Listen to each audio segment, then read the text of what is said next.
A policeman, driven by arrogance and prejudice, assaulted a black man for no reason, just for not liking his appearance. What seemed to be another act of abuse of power would soon take an unexpected turnaround, triggering a sequence of events that would change the police life forever. It was a muffled and oppressive afternoon on Friday when the clock scored 14:30 and Maple Street pulsed with the constant pace of the city of Bridgeport. The sound of the cars passing and the movement of the people was interrupted only by the whisper of the hot wind. However, in the patrol car parked around the corner, police officer Chase Ironwood seemed to be in a world apart. He had just finished lunch and enjoyed the last sip of coffee as he looked at the street with an impassive expression. Chase was one of those officers who believed that his badge not only protected him, but also gave him the authority to treat others with disdain. His sense of power often made him insensitive to the reality of others. He grew up in a house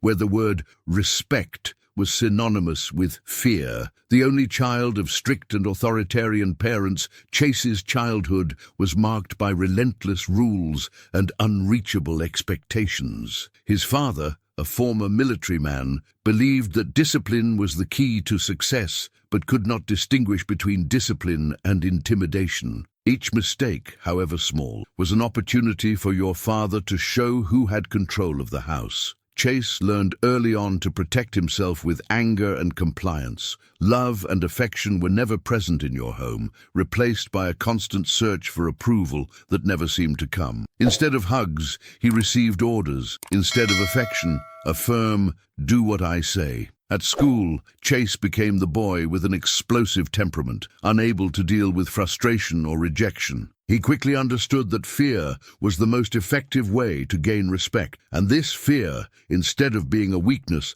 became his greatest asset. He became popular with his colleagues for his aggressiveness, but the truth is that he feared being seen as weak. For him, being weak was like an eternal punishment, a mark of shame. This cycle of fear and authority followed him to adulthood, and when he enlisted in the police, he found fertile ground for the belief that power, intimidation, and strength were the only ways of imposing respect. But there was something more, an invisible wound that pursued him. In his youth, Chase experienced the humiliation of being unfairly accused of a crime he did not commit. During an incident in a shopping center, he and his friends were confused with a group of troubled young people and brutally approached by a police officer. It was not the first time he had felt the weight of an authority that treated him as guilty without proof, but that day was recorded in his memory. He never forgot to the policeman's discharge, as if the color of his skin and the way he behaved were enough to decree his guilt. This experience shaped him even more,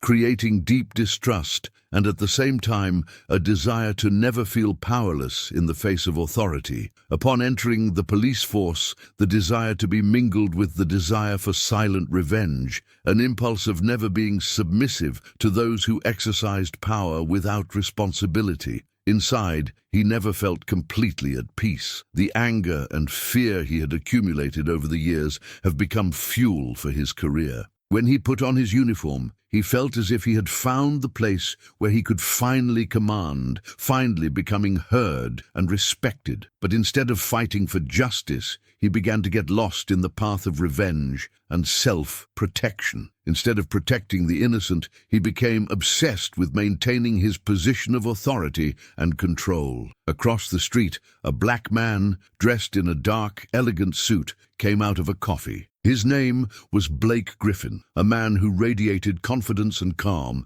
despite the years that spent outside Bridgeport, working in a distant city. What no one knew, but Blake kept for himself, was that he had recently been promoted to the captain and assigned to the same district he worked on. This was information that Chase didn't know, but he would find out the hard way. Blake Griffin grew up in a very different community from Chase. He was the son of a single mother who worked tirelessly as a nurse. Blake learned early on the importance of empathy and justice. Although her mother had little time for him due to long shifts in the hospital, she always made a point of teaching her the value of treating others with respect and dignity. The education he received at home was marked by sacrifices, but also by deep belief in the common good. His mother, who faced the adversities of life with a smile, has always encouraged him to fight for a fairer world, never bend in the face of inequality, and never ignore the suffering of others. During his teens, Blake volunteered in community programs aimed at young people at risk, where he had the privilege of knowing many families in trouble. Unlike many of his classmates, he has never seen people like others, but the same, with his own stories and challenges. It was in this environment that Blake began to cultivate a unique sensitivity regarding the difficulties that many faced daily. He witnessed the struggle of many black young people, such as him, who were seen only by the color of his skin and not by his humanity. This experience led him to realize that true justice is not simply imposing rule, but in understanding each person's circumstances before acting. It was this more holistic view that motivated him to enlist the police. Blake did not want to be part of a machine that only repressed and punished, but someone who, through his position, could make a difference, ensuring that people had a fair and equal treatment. During his formation, he stood out for his ability to resolve conflicts peacefully, listening and seeking solutions that benefited all parties involved. He did not see citizens as enemies, but as individuals who often needed an opportunity to change their lives. Blake has always believed that the police should be a reflection of the community that serves, something he was determined to create in his career. While Blake climbed into the hierarchy, gaining respect and admiration for his just leadership, his work philosophy became increasingly clear. He believed that a policeman should not be someone who imposes his power on others, but someone who is willing to protect and serve with empathy and understanding. When promoted to captain, Blake had already gone through many challenges, facing resistance from colleagues who saw his smoother approach as a weakness and yet maintained his integrity intact. He knew that although force was sometimes necessary, true power came from confidence and respect through fair actions, not out of fear or intimidation. In contrast to Chase, who used authority as a way to compensate for his own insecurities, Blake used his position to do good, to heal wounds in his community, and to ensure that the wronged have a chance to be heard. His motivation has never been to become powerful, but to be someone who could truly change lives. He believed that being an example of compassion and responsibility could inspire others to follow a similar way. In the background, Blake knew that real strength did not live in exercising control, but in helping others get up when they fell. While Blake crossed the street with a quiet posture, Chase's attention deviated from his coffee. He observed the man in a dark suit with trial eyes. For someone like Chase, who saw himself as superior, any reason to cause problems would be sufficient. He squeezed his fingers over the steering wheel, watching Blake as he approached the sidewalk. There was absolutely nothing suspect in Blake, but for Chase, this fact seemed irrelevant. He felt the right to intimidate anyone who crossed his way. Without hesitation, Chase jumped out of his car, knocking on the door tightly. His face hardened, the rigid expression as he walked toward Blake. The arrogance overflowed with his tone of voice, full of authority. "Hey you, what are you doing here?" he growled, blocking Blake's path with the firm posture of those who feel owned by the street. Blake stopped abruptly, surprised, but keeping calm. His eyes were quiet despite the intensity of the situation. "I'm on my way to a meeting," he replied with respect, his controlled voice. But Chase was not interested in the explanation. He didn't want to hear. "Looks like you're not that good," he moved, advancing a step toward Blake, as if he wanted to cause a reaction. "Is there any identification document?" he asked with a tone of contempt. Blake, who had already felt the tension in the air, made a slow and deliberate movement, placing his hand on his jacket to take his wallet. "I'm happy to show my official identity," he said, keeping his composure, a firm voice, but without showing anger or fear. His calm was a clear contrast to Chase's aggressiveness, but before he could completely remove his wallet from his pocket, Chase's temperament inflamed even more. "Do you think you can talk to me as if it were important?" Chase shouted. The control is gaping from his hands. Suddenly, he grabbed Blake's arm tightly, forcing him back. Blake tried to stay firm, but before he could react, Chase's punch hit his face with brutal force. The impact was so strong that Blake was thrown back, his body faltering. The sound of the punch echoed down the street, but despite the blow, Blake managed to stand, his feet firmly planted on the floor. It all happened in a moment. The punch, the reaction of passers-by, the sense of power that for a second seemed to dominate Chase. Blake, stunned, touched the cheek where the blow had been broken, trying to rebalance. The silence stopped for a moment, broken by Chase's voice, which was clearly pleased with his action. "Now you will learn to have respect," said Chase, with an arrogant smile, already preparing to turn his back. But Blake was not shaken. Slowly, he lifted with a cold calm and fixed his eyes on Chase, as if everything around he had slowed down. "You just made a serious official mistake," Blake said, the firm and controlled voice. Chase looked at him without understanding. "Oh, is it? And what error would this be, friend?" he teased, thinking he was in control. But Blake, with the serenity of those who knew exactly what he was doing, introduced himself. "I'm Captain Blake Griffin, the new captain of this police station," said Blake, his words loaded with authority. Chase's expression froze. He blinked, trying to soothe what he had just heard. "What?" His confidence hesitated. What?" he stammered, his eyes wide, while the arrogance that once filled his chest began to melt. "I am the new captain," Blake repeated, now closer, his incisive gaze. "And you just assault me. We'll answer for that." Chase was paralyzed. The impact of his actions had not been completely absorbed until that moment. The security he believed to have, the sense of power over the people around him, was all crumbling. He had exceeded an irreversible limit. For a second, I didn't know what to do, while the weight of the situation was beginning to crush it. Blake did not hurry. Quietly, he put his hand on the jacket and removed his identification wallet. Chase, still in shock, watched silent as Blake held the document in front of his face. "Now do you know who you are dealing with?" Blake said, his voice low but firm. "You have assaulted a superior. It's registered, and you will pay for it," Blake added, leaving no room for questions. Chase's body seemed to shrink. He opened his mouth to speak, but no word came out. The arrogance which once consumed him was now a vestige of what he was. He could feel the passing eyes about him, as if the whole world was watching his fall. He, the policeman, the superior of the street, was now a man without words, without defenses, completely exposed. Blake, unflated, pulled the phone from his pocket and dialed a number. "Yes, Captain Harris. I need support here at Maple with Fifth Avenue. We have an incident involving Officer Chase Ironwood," Blake said firmly, without haste. He paused, listening. "No, I'm fine, but he will be accused of aggression. I need someone to come immediately." Chase's stomach turned a knot as he heard Blake's words. His career, the illusion of control he kept, was crumbling before his eyes. Blake, with his calm posture and relentless gaze, didn't seem to be in a hurry. He knew what he was doing, and nothing else mattered. While Blake and Chase were at the center of the confrontation, the passers-by reactions began to intensify.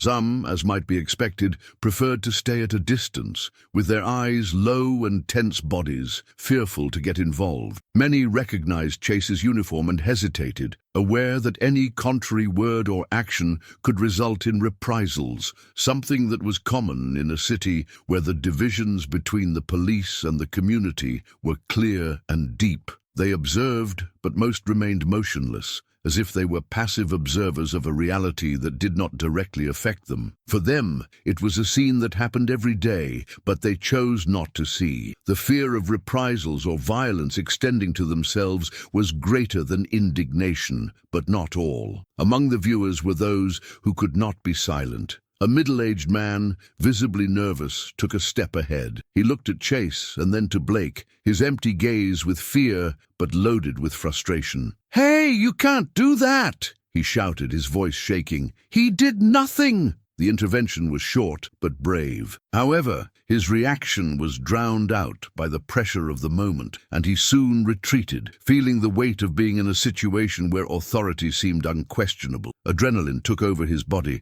but the reality of police violence made him hesitate. No more than a moment he walked away, looking from afar, not knowing what to do in a city where those who dare challenge the strength could be seen in the sights of his own repression. On the other hand, a young woman, who had been watching silently with her cell phone in hand, stepped forward with more confidence. "I saw everything. I would film if it were you," she said to Blake, causing some around her to look quickly to her. She was not afraid of being identified as a witness. She wanted the truth to be heard, that the injustice was recorded. The camera of his cell phone now pointed to the policeman, capturing the scene in real time. "You are committing an abuse. This will end your career," she said, the voice firm but with a visible tension. She was not afraid to expose the situation to the world, even though he knew that in some circumstances, being a witness of police abuse could make her a target. However, it was not all who shared the same courage. An elderly lady who was going through the sidewalk stopped, but her gaze was of discomfort. She looked at Blake, then to Chase, and took a step to the side, avoiding any eye contact. She murmured something softly to herself, "It's better not to put me," and moved on. For her, it was a family scene. Fear and disbelief took over her in such a way that she preferred to follow her way, unintentionally. For many people in the community, interventions like these were not only dangerous, but they could result in something even more destructive, reprisals that would come far beyond a simple public scene. The impact of what was happening there was deeper than the violence itself. There was an implicit understanding among the people present that in certain neighborhoods, a simple act of police aggression could not only destroy the lives of those who were being attacked, but also affect the community's confidence in the police as a whole. When Blake was attacked for no reason, he was not the only one hit. The surrounding people, who were already aware of the tensions between the police and the community, felt the weight of fear, frustration, and impotence. They knew that the images of that moment could spread and be part of the continuous cycle of violence and distrust. It was a painful reminder that the power of the authorities was not limited to those who were directly involved, but affected those who were just watching and who in many cases were powerless to change anything. Soon, the sound of the sirens cut the air, bringing with it 2 squad cars that stopped abruptly. From inside them, a group of police officers left the scene. Chase recognized some faces, his co-workers, those with whom he shared the shifts and the moments of relaxation. But now, seeing them, a palpable tension took over the situation. Sergeant Parker, an experienced man who had been in the department for over 20 years, took a step forward. "Captain Ironwood," she said with respect as she quickly looked at Chase. Her eyes, always attentive, were now confused, trying to understand what was going on. Blake, with his undisturbed calm, answered directly, "I'm making accusations against Official Griffin for assault. He assaulted me for no reason." Parker's face contracted, clearly surprised. She stared at Chase, and he didn't have the courage to keep his gaze. It was pale, with cold sweat dripping by the forehead. "Chase, is that true?" she asked, her firm and demanding voice. For the first time in his career, Chase didn't know what to say. His confidence, which had always sustained him, fell as sand between his fingers. I didn't know he was the captain," he stammered, trying to find an explanation. But Parker didn't let him end. "No matter what you knew or not, you assaulted a superior officer," she said without hesitation. His voice was not anger, but the certainty of what was happening. She then turned to the other officers and, with a simple gesture, ordered, "Al-Jimit." 2 police, the same ones with whom Chase shared laughter during the breaks, advanced without a look of compassion. They were professional, and the coldness of their actions reflected the severity of the situation. Chase could not resist. He knew he was no longer escape. With the handcuffs on his wrists, he was taken to the police car,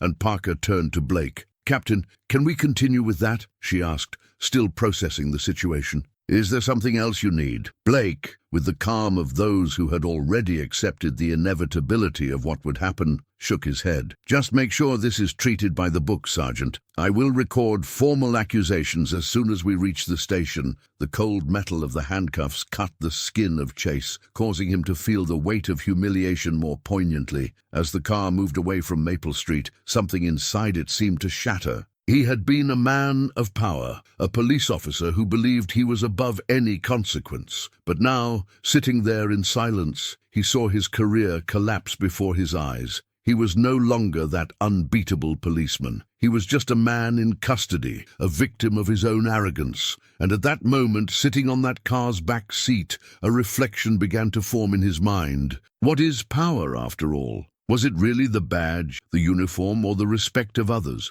Or does power come from the ability to recognize our flaws and learn from them? Chase thought about everything that had happened so far and realized that despite being a policeman, he had forgotten what really mattered: respect and humanity. And perhaps that was the biggest mistake he had ever made. If you like this story, don't forget to leave your like and subscribe to the channel. Here you will find exciting stories every day, made to touch the heart. And I'm sure the story that is appearing on the screen now will thrill you too. Don't miss it.